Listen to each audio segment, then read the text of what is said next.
Hello, my lovies. Welcome back to my podcast where we spill the tea and tequila. My name is Malo, and I am the host of Malo Talks, available on Spotify, Google, Apple, and YouTube. Today, we have a very special guest here with us today. Hello. Her name is Kristen, a recent Towson College graduate, speech pathology major. I'm so Yes. proud of you. Oh, thank you. Yes, Thank you so much. congratulations. Thank you. Thank you for having me here today. Yes. I'm so excited. It's going to be so fun. Yes.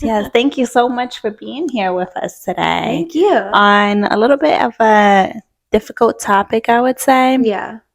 Today, we'll be covering living life while dealing with grief. And I hope our conversation can help a lot of people out there that is currently dealing with grief, and you can get something out of this video. So let's start off with telling us a little bit about your loss. Yeah. So I lost my dad back in December 17th. And it was a week before Christmas. And like the funeral took place on the day before Christmas Eve. Oh no. So it was just a lot going on and a really terrible time for, to be experiencing that like right around the Christmas time. So Right. Yeah, it's just making those holiday times really hard. yeah. Yes, I'm so sorry for your loss. I know I've said this before, but Mhm. I truly could not imagine losing a parent. I know it must be really hard. Yeah, it has been. It's been really hard every single day. Mm-hmm. Yes. What surprised you the most about grief? What I think what surprises me the most about grief is just the ups and downs of emotions. And it's like you have an idea of what grief may be, but until like it really hits hard like that, it's something like completely different. And what's surprising to me is like throughout this process, because it's been about 6 months now, I have really good days and I have really bad days. Some days I can be like extremely happy, very happy, and then some other days I'm just crying the whole day and so sad. And it's just a roller coaster of emotions that I had no idea what I would be dealing with.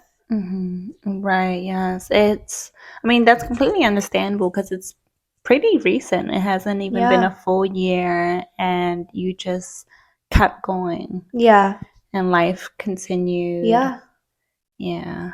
Because it was during winter break, so I had just finished the semester. It was literally, I submitted a final at 4 a.m. and I got the phone call at like 8:30 that morning.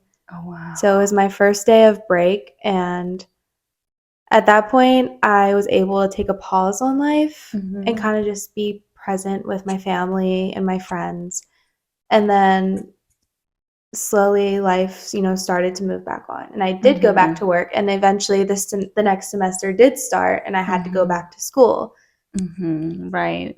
But the holidays were still coming, so it was only but so much of a break that you could have to allow yourself to feel those emotions before you had to continue, before these big events were happening. In what ways has it been harder than you thought it would be? Did you ever? Oh no, yeah. In what ways was it harder? I think seeing my other family in so much pain, and it's like I know it's not just me dealing with this, but then also seeing my mom, my grandma, my brother, my uncle, all of my dad's friends, like everyone was just so shocked and so heartbroken that it happened. And I think it's been really hard for me to see other people hurting as well, because I can feel my emotions and like deal with something, but then to also see like my own mom in so much pain as well, and like dealing with that stuff. It's hard. Right. To try to be there for someone, for your loved ones, Yeah. but at the same time trying to keep yourself together. Yes, it's a really difficult situation. Yeah. What has been the most encouraging thing to help you or to help your family? The most encouraging thing that could help me and my family, I want to say almost silent support. Mm. Like, like in a way, I've had an amazing support system throughout all of this. And I never felt like once I was overwhelmed by like my friends and my family and other people. Um, it's like just knowing I have people there, and it's like a lot of people weren't doing like over the top things to try to like make me feel okay or reassured or anything, like, you know what I mean? Like, I think just having people right there, but not necessarily like saying things, Not has been really like helpful. trespassing your boundaries. Yeah. What has been, in what ways have you learned to kind of comfort your family? Sharing memories, for sure. Because my mom feels a lot of guilt about what happened.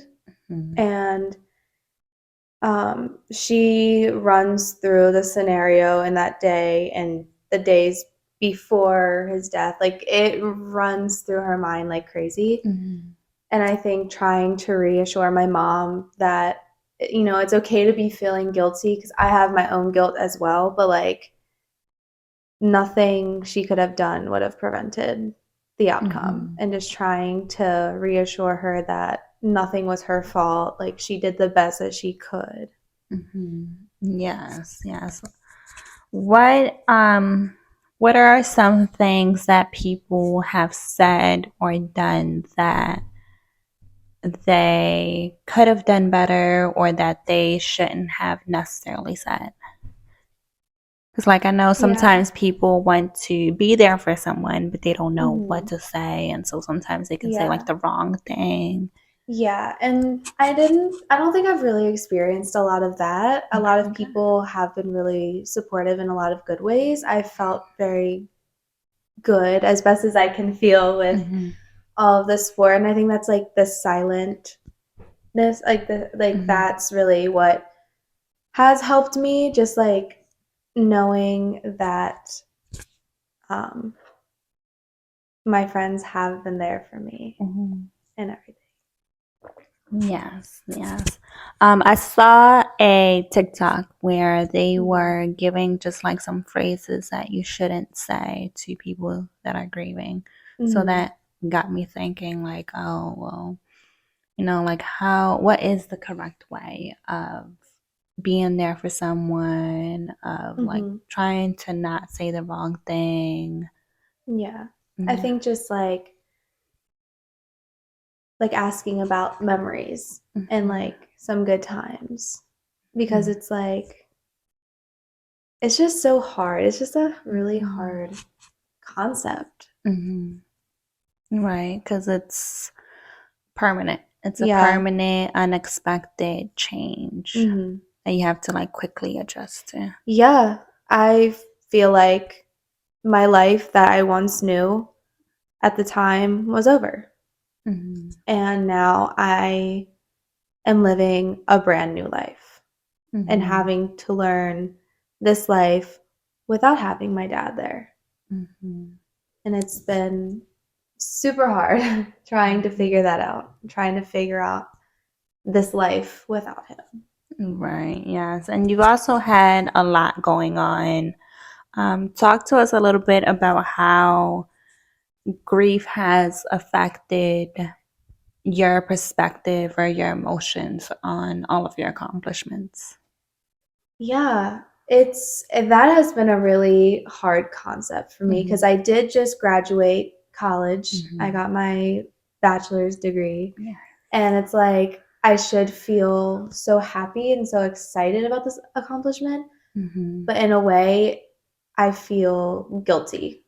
Mm-hmm. And it just like almost feels wrong, and that I can't be happy for it because I know my dad's not there.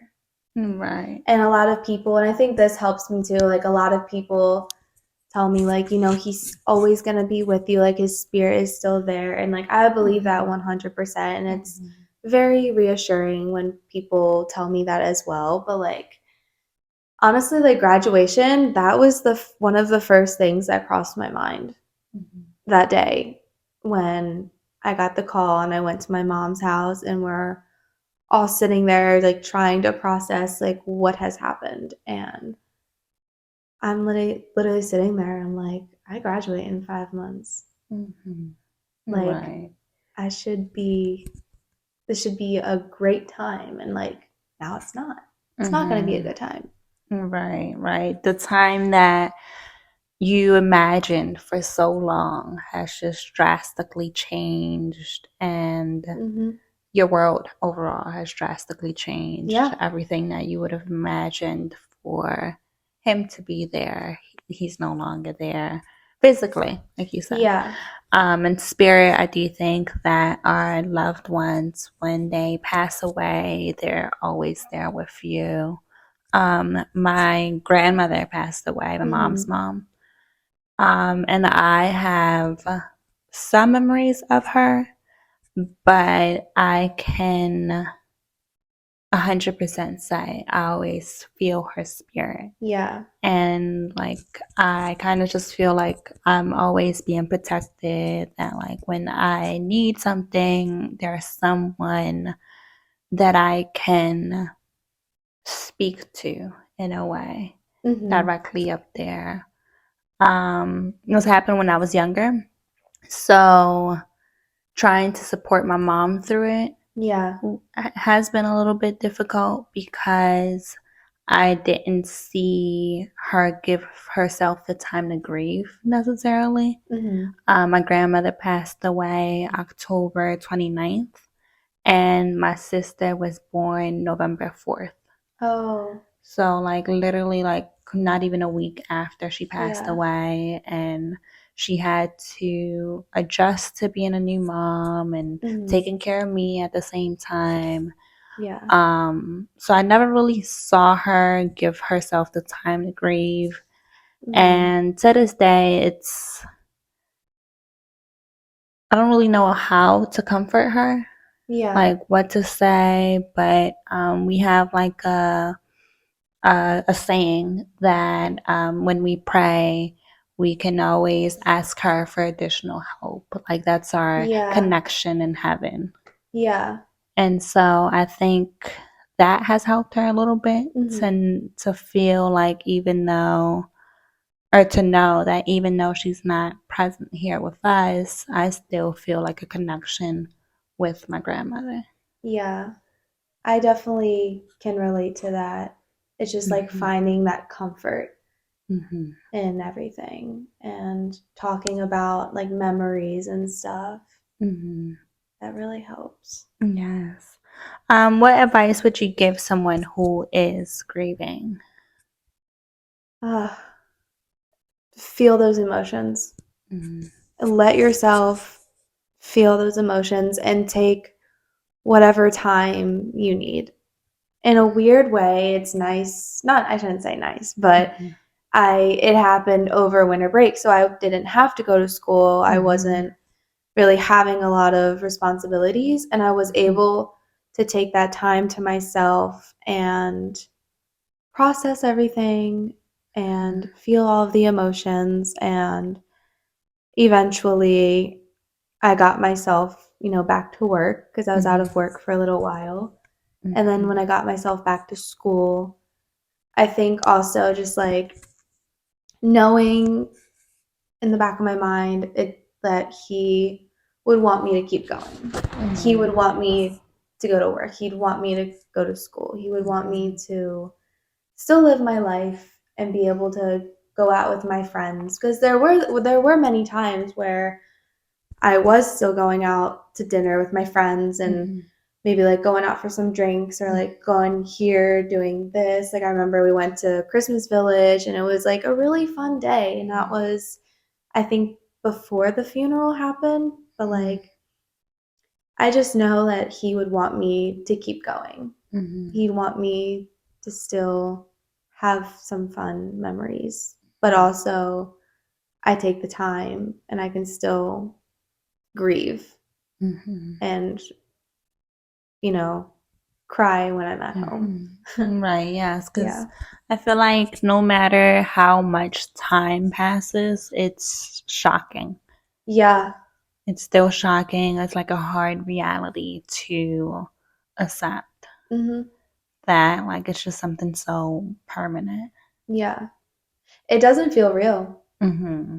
And I think that's a little bit what I struggled with, is that it just doesn't feel real.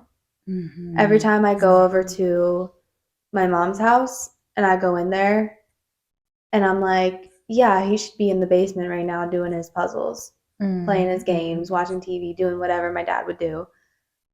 And I go down there and he's not there. Or when I come over to the house and I see his truck in the driveway, I'm like, oh, dad's home. And I'm like, but he's not. Yeah, it just feels very unrealistic. Yes. It feels so weird. It's just such a weird feeling that I can't quite explain, but it's just weird. Yes, I understand where you're coming from. Mm-hmm. I've had someone who was close to me Mm-hmm. pass away, and we weren't in a relationship, but it was someone who I was used to constantly seeing, Yeah. who I knew that if I texted him, he would reply instantly, no matter how much time had passed, until he wasn't there anymore. Yeah. Then it's like, well, like even this happened in 2020, but even to this day, like sometimes I'll catch myself like scrolling through his Instagram, and Yeah. it just doesn't seem real. Yeah. I like can't believe that like we just like really won't ever speak again. We won't see each other again. It's just no matter how much time passes, it's still shocking. Yes. It still feels like yesterday. And some time has gone by for you. And I mean, like, I still feel like that day was yesterday. And now I'm almost 6 months later, but I know 1 year, 2 years, 3 years down the road, like, it's still going to feel shocking. Because it's just like, what? Right, right. Time moves so Yeah. quickly Yes. that it doesn't seem like a lot of time has passed. Yeah. Because of how quickly time passes. Yeah. I think I've said this to like a couple people before, but like during the time like when it first happened and I wasn't working, I wasn't in school, I felt like I was in a bubble. I felt like I could stay in this bubble and I was with a lot of family, taking time to myself and just processing everything. And then as time starts to go on, I feel like that bubble has popped. Yes. And now I'm like, okay, all this time is going by, because then I'm like, oh my God, it's been 3 months, 4 months. Now it's been 5 months, almost 6 months. In a next week or two, it'll be 6 months. And I'm just like, and I almost feel guilty too, in a way that all of this time is going by. I'm moving on. Life is going on. I have all these big things happening in life, but he's just stuck back here in the past. And like he's not with me in the present or going into the future. Yes, yes, I completely understand. Yeah. Especially with your example of a bubble. Yeah. I've used that same example because it does feel like that. Like Yeah. you kind of feels like you're moving along life in your bubble and life is great until one day it pops. Yeah. And everything that you believed, everything that you would have imagined, it gets robbed from you in a Yeah. way. And now you have to create, and you don't even know how. You have to create a whole new reality. Yeah. But all these years, you've imagined a completely different world. And like you said, it's adapting to a new life. Yes. And not in a way of like, oh my God, my life is over. Like, more of just like, well, what I once knew is over. And I have to now live a new life. It is a new life. It's like being reborn again in a way. That I never saw coming. I never saw this coming. Because, you know, he did have a heart attack at the beginning of December. And then eventually he came home. He had a stent put in. And he was good. And 2 weeks went by, and he went to his cardiologist 2 days before he passed. And they said he looks good. The only recommendation the doctor had was don't shovel snow if it snows, because this was back in December. And he was going to go back to work that following Monday, because this was a Thursday. He had plans to go back to work that Monday. And then I got the phone call on Saturday, 2 days after his appointment. Yeah, it's just completely unexpected to everyone, even himself. Yeah. Yeah. How has, well, we kind of touched on this a little bit, but how would you say your loss has impacted the way that you see the world? Oh, gosh. I see the world in a shitty way. Excuse my language. But you kind like, because you see all the time, like on TikTok, on Facebook, Instagram, you know, all of these stories about things happening to people. You're like, oh my God, that's terrible.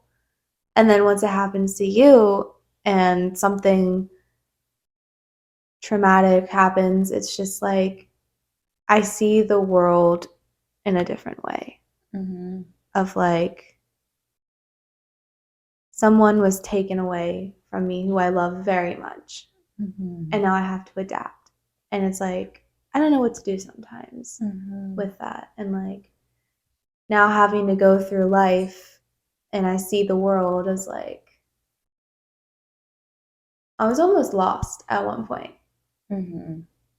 Because what you knew for the world to be, it seems like a lie. Almost. Yeah.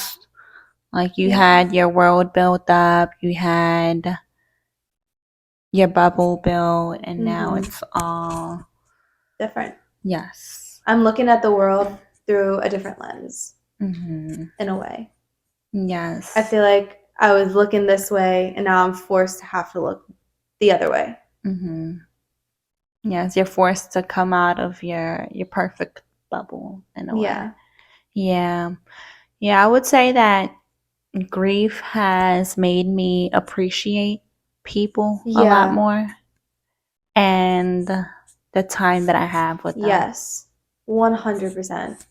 I actually take the time to make sure, like, I tell the people I love that I love them, and quality time with people and my friends and my family, and like not taking anything for granted. Yes. I think that's another way I look at the world too now. Like working in a restaurant and people coming in and complaining over the tiniest little things about something being wrong, or they're just miserable. There's always that one person that comes in and they're just miserable about everything. And I'm looking at them like, if only you knew what I was going through, you wouldn't be like this in life. You would be more focused on things that actually matter. And I feel like that's how I'm looking at life. Like, I really try to look at things that actually matter and not focus on other things that don't matter. Yes. I would also say that I feel like for me, my mentality on my perspective on the world kind of changed as the stages of grieving went past. At first, I felt like I was seeing the world from a very, well, nothing matters type of perspective, like just kind of like angry at the world. Yeah. I was like, well, why am I even putting so much effort into this if nothing really matters? Yeah. Slowly, like you said, then I started to be appreciative of everyone that I have and just not taking anything for granted. Yeah.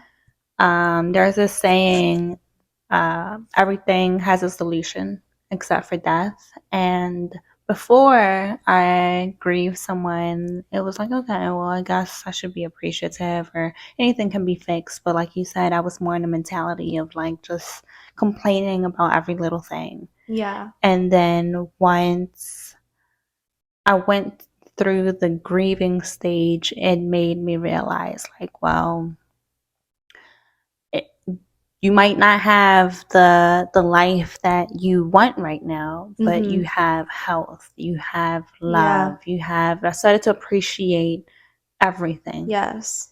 And not taking it for granted. And for me, like right away when he passed and everything, I was surrounded by so much love from the start. I think that really helped my process too, into seeing the world not necessarily a negative way, because I was very lost at first, but I was surrounded by so much love. I mean, God, when I got to my mom's house that morning, when I got the phone call, all of my family members were there and my dad's friends. Like everyone was there. Even like distant cousins had come over. And like I know it can be a lot, but in a way it was just very comforting being surrounded by all of that and having from the start just so much comfort. And I was able to see like, you know, I have all these good people in my life. I'm gonna be able to get through this. And I knew that from the beginning that I would be able to. Yes. But it's been taking time. Yes, everything takes time. I'm still processing this and everything. God, I'm scared for when the holiday season comes back around later on in the year. Because then I don't know how I'm going to react to that. I feel like Christmas is ruined for me for probably the rest of my life. I won't be able to look at it the same. Because you know that that date is coming and kind of just feels like you're reliving that moment all over again. Yeah. And then maybe one day, like, if I have kids and like a husband and things like that, like, I'll probably be able to appreciate Christmas time and probably be able to like it a lot more. But for right now, it's pretty much never going to be the same for me. Right. Right. Yeah. What advice would you give to someone who is hesitant to kind of like accept people around them or accept other people's love? Because I feel like there's different stages in grief and like you just kind of have to sit through them. Yeah. And that angry stage can be hard. Yeah. What would you say to those people who kind of just like isolate themselves? I would tell them I get how you're feeling and it's okay to isolate yourself, but it can be really beneficial to accept the love that is around you and to not be afraid to start feeling those positive emotions. Because in a way, I feel the guilt. That word keeps coming up. Like there's a lot of guilt, and it's like, oh my gosh, I went out with my friends and I'm having fun. I feel guilty. I feel like I should be at home crying, and it's those like, people. Why am I happy if this is my reality? And I'm starting to experience these emotions of being happy or having a good day, and it's like, I'm like, wow, I shouldn't even be feeling like this right now. But it's important to be able to still have days like that. And it's like okay to isolate yourself and be angry, but don't be afraid of feeling those positive feelings because you want to feel so negative. Obviously, everyone would feel negative dealing with something like that, but everybody has their own process too. But once you start feeling like you are having a good day, accept it. Accept those feelings. Don't be afraid of having a good day. Right. Yes. Which is something I feel like people need to hear, that it's okay. Like you said, it's okay to have a good day, to accept that positivity, that love. And I mean, guilt is hard. It is. It'll eat you up. It always just remains in you, kind of. It's eating me up a lot. I feel a lot of guilt about a lot of different things. Most being that the last time I did see my dad alive, he was in the hospital. And when he got out of the hospital, I was doing my finals, finishing my assignments, finishing up the semester. And I remember they invited me over one day for a football game, and my dad was cooking.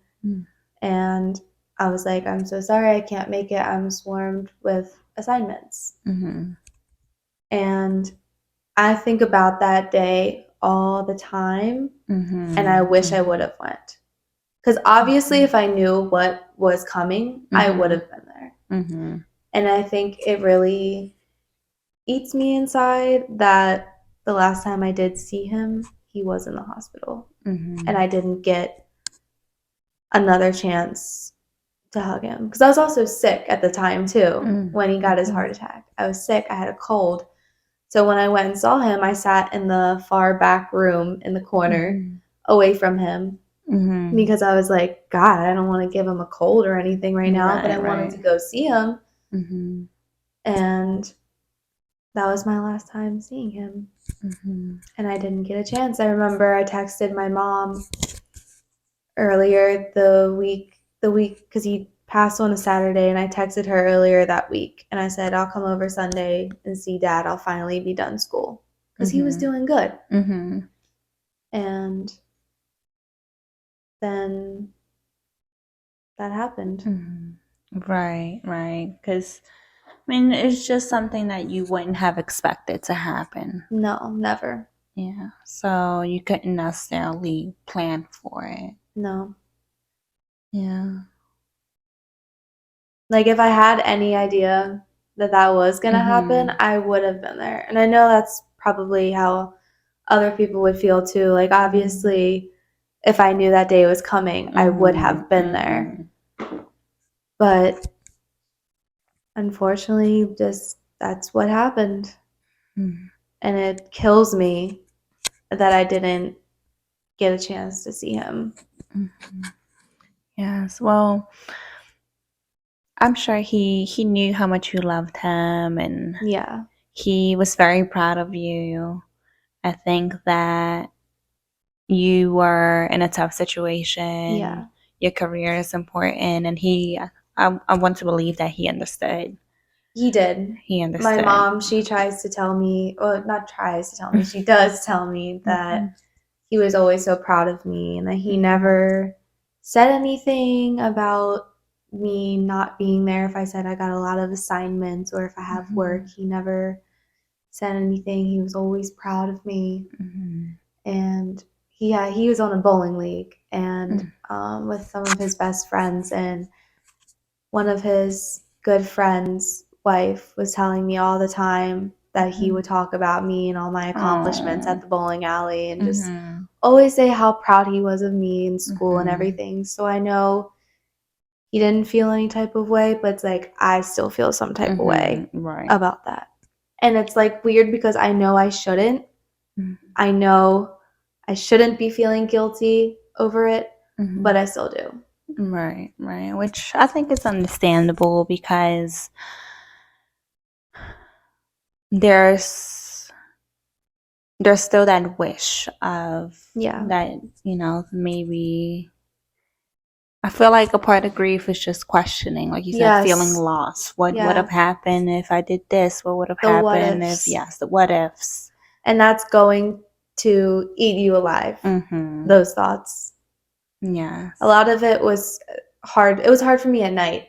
I have since been having trouble sleeping at night since everything, and I could distract myself pretty good throughout the day. But then the second I'm laying in bed, all of those thoughts are just going through my mind. Right, because during the day you can kind of cut those thoughts. Like if a what if starts to happen, oh well, you gotta go to work, and so you can't process all of your thoughts. But when you're laying in bed, there is nothing stopping you from just wondering what could have happened or what should have happened. What are some things that you've kind of like focused on or done to help you with your grieving process? I really focused on myself in a way of just recognizing my thoughts and my feelings and trying to work through that. If that makes sense. Yes, it does make sense. Yeah. Yes, because grieving is just tough overall, and sometimes people don't know what to do with their emotions. Yeah. So, I've seen some people fall into like substance abuse or alcoholism, and I would say it's kind of like hard to not fall into that when like you want to be numb, you don't want to feel anything. Yeah. But it's also hard to find something that you can enjoy or you can focus your time on. Yeah. I actually picked up some hobbies actually during my time that I was at home, and I made sure not to drink. I actually didn't drink for a while after all of that because I knew that would make me spiral even more. So I wasn't drinking, and I was reading a lot. I started reading and honestly doing the things that I love as best as I could. And I spent a lot of time with my friends. I was still doing some things because I felt like that's what was beneficial for me at the time. I didn't want, everyone's different. Everyone's grieving process is different. So me like going out and hanging out with my friends here and there, like I just knew that like life was needing to move on and that I know he would want me to get out of the house and start doing things. So Yes. I'm sure he's proud of you and everything that you've accomplished and how you've handled things.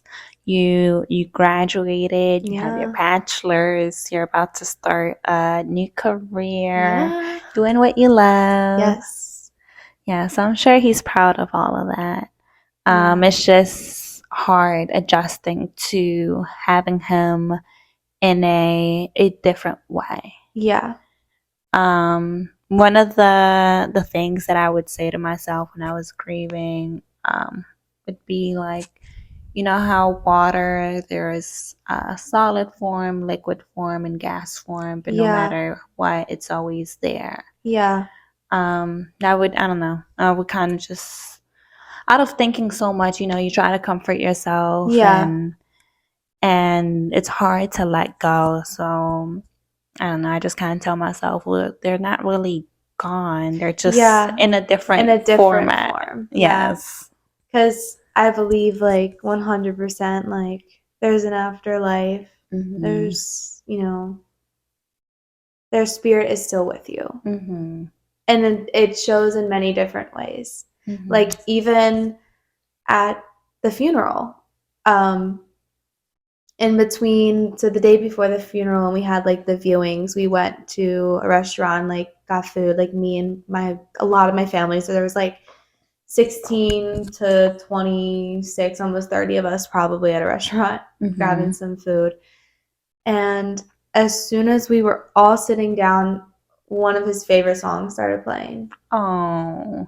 And we were all like, he's here. Yes. And then the next day during the funeral, he's a big Alabama football fan. And the priest that was doing the funeral, he like started saying something like, yeah, I don't like Alabama, I'm a Ohio fan. And all the lights shut off. Oh, wow. In the funeral home. And we were like, oh my God, he's mad that you said that. So like, it's those little weird things that happen like that, but they give you comfort. Yes. And I think that's also what's helped me throughout this process, is just those little things like that, hearing his favorite band playing at random moments. It's like, I know he's here. I know he's still with me. Yes. I feel like grief can also, for some people, like get you more in tune with spirituality or like their religion, or just understanding, I guess, life and afterlife a little bit more. Because like you said, I definitely believe that there is an afterlife and that they continue to be here with us. It's just in a different format. Yeah. And like, I've had a lot of people comforting me very much throughout all of this. Like, all of my friends and family and even people at work have been amazing through all of this. But a lot of the process comes from within, of getting yourself to a good place. Because somebody can be comforting me, and that's why I say like silence was also good for me. But like, because I would just have my friends there and they would just see me cry, but just being there for me and hugging me, that's like what I needed. I didn't need people to just like send me paragraphs, which like I appreciate that, but just having people there to hug me when I'm crying is really what's comforting. And then myself, it just comes from within to be able to get myself moving on. Not moving on, but because life does move on. And you know, I told myself I can either stay in the past or I could keep trying to move forward as best as I can. Because believe me, it's been rough. It's been really rough. Yes. I have my days, but yeah. Yes, and I can imagine it's harder for you with how quickly your life is changing. Yeah. Yes, with him passing away, but also with like your work is starting to change. Your overall lifestyle is completely changing. You're not going to school anymore, so it's a lot of changes. I feel like I'm transitioning into an adult. And I was a college student when he was around, so it's like now I'm going through this big life change. And it's just weird that he's not going to be here to see it. But I have to move forward with life and be able to get these job opportunities. And I'm sure you will. Yeah. Yes. You'll be starting your new job soon, and I want to believe that he'll see you every step of the way, and he's just always with you. Yeah. And I think that was one of the things that would comfort me, just knowing that they're kind of like always with me now, instead of, I don't know, like, right, like, oh, he's just at the house, probably sleeping. Like, well, yeah, like now he's with me all the time. Now he's with me all the time, no matter where I go. Yes, and like he's seeing everything, and I don't know, like I just like with my grandmother, I feel like she's always like protecting me. Yeah. I kind of just feel like there's always like a hug in a way. there's only been one instance where I kind of felt like completely alone, where like, Mm-hmm. and I freaked out because that was the first time, and that I didn't feel like her presence in a way. I don't know how to Yeah. explain it. But overall, I just feel like they're with us at all Yeah. times. I agree. I haven't had any dreams Mhm. or anything with him. I haven't seen him in any of my dreams. And I've almost questioned that a little bit. I'm like, is he here with me?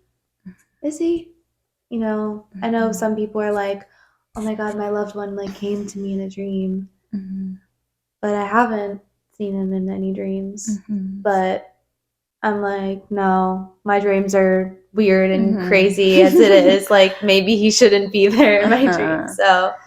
So I still know that his presence is all around Mhm. with me. Yeah. Yeah, I think that when you grieve, your perspective on the afterlife kind of changes as well. Yeah. He's probably, I don't know, like he's probably just trying to figure it out and getting adjusted, and Yeah. like probably with other like family Oh my members or God, his loved yeah. ones, and He just has catching up. so many loved ones and friends up Mhm. there, or not even up there, wherever, Uh-huh. whatever the afterlife is. Like Yes. we've dealt with a lot of death in my family, Mhm. and he has experienced a lot of friends who have passed and family Mhm. members as well. So I know if there is an afterlife where Mhm. you know they can all come Mhm. together, he's in a much better place for Mhm. sure. This world Yes. is terrible Mhm. here, so he is in a much better place with loved Yes. ones. Yes, yes. Because I would question that as well. When I Mhm. was grieving, I would be like, "Well, why haven't they came to see me?" And Yeah, but that would be like one of the things that I would tell myself. They're probably getting adjusted. They're trying to yeah, figure it out, or right. And maybe it's like not the right time for right. them to like Hmm. come to you in a Yes. dream. I don't know. Right. Yes. In Mexican culture, on Hmm. my birthday is November 1st. It's Dia de los Muertos, so Day of the Dead, and Hmm. we believe that on that day um, they like come back to us. They come to visit us. So Yeah. maybe he's just trying to figure it out, but I'm sure Hmm. he'll be back. Um, Day of the Dead, and you can like we set out like food, their favorite food, and Hmm. candles, and we put flowers for Yeah, them. I love hearing traditions like that. Yeah, it's just kind of in water as well. It's our way of, I guess, comforting Yeah. ourselves to know that, like, okay, well, I know they'll, even if they are busy, like helping other people up there or wherever they are, Yeah. like, even if they are busy, I know they'll come back on this day, and Yeah. I'll set out food for them so they can have food for their journey, and water so they're well hydrated and light. Hmm. So yeah, maybe you can try something like that. Yeah. Yes. Is there anything else that you would want to share, or? um I think I would like to say, like, if anybody is experiencing this, or if Mhm. anybody has experienced, like, you're not alone. And we all grieve in different ways. My grief is different from your grief and Mhm. different from everyone else's grief, but it's all valid. So, like, Mhm. what works for me may not work for somebody else. And Mhm. just know, like, it's okay to feel the way you feel. Mhm. We all have a process, and everyone's process is different. It's Mhm. not going to look the same for Mhm. anyone. Right. There's no time frame or Yeah. time limit where Hmm. like people should be comparing themselves to other people. Yeah. Like, oh, I should be back out there. Well. Right. Like, if if you can't get yourself out there, like, that's okay. For me, I was able to get myself back to work and be present with my friends and my family, but somebody else might struggle with that. And it's okay. It's okay. Take your time. Like you said, everybody's journey is different. And yeah. Yes. Yeah. So I thank you so much for being here with us. Thank you for having me. Yes, of course. I know it's a difficult topic, but I just hope that our conversation was able to help someone out there. Me too. Yes. Well, hopefully I will have you again on Yes, my I would podcast. love to be back. Thank you. Yes, thank you. Make sure to like, comment, and subscribe, and we will be back with another video next week. Bye.